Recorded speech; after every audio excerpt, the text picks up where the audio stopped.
Alors, idéalement, pour faire les tisanes, il y a plusieurs écoles, mais à ce qui paraît dans les écoles maintenant de plantes, ils enseignent vraiment que l'idéal c'est de mettre les plantes dans de l'eau froide et ensuite porter à frémissement.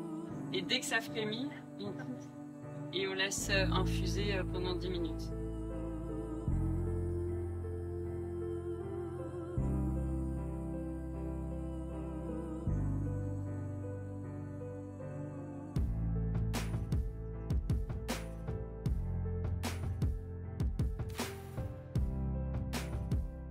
Super aliment parce qu'il va y avoir ces petites têtes qui ont un goût de champignon qu'on peut faire revenir dans de l'ail, de l'huile.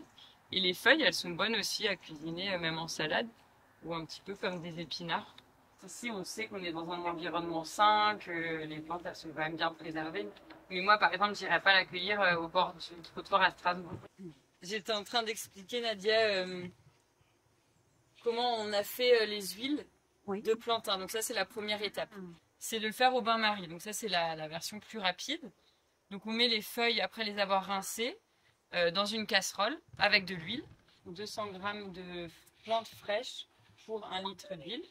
Et donc vous mettez vos plantes dans l'huile, et là c'est au bain-marie pendant 3 heures.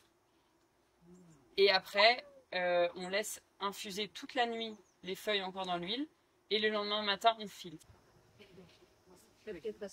Donc ça c'est au bout de... Elle est belle, hein? Ouais, elle a une jolie couleur. On en récupère le maximum. Et donc là, on avait fait avec de l'huile de tournesol. Celle que j'ai fait là, c'est avec de l'huile d'olive. On est à 30. 30. Est-ce qu'on part sur 30? Elle est combien?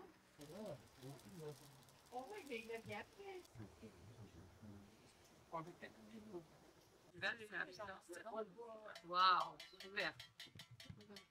Ok, je te le tiens.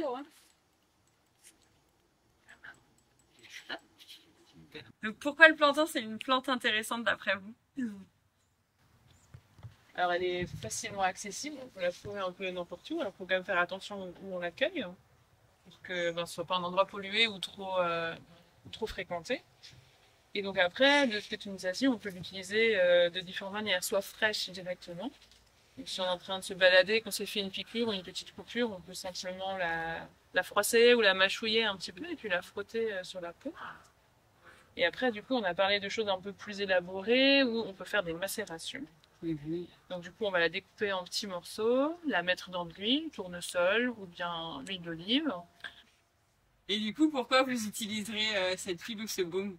Pour quel type de problématique que vous pouvez avoir? Les piqûres de moustiques. Ouais. Elle est apaisante, elle est calmante, calme les irritations. Exactement.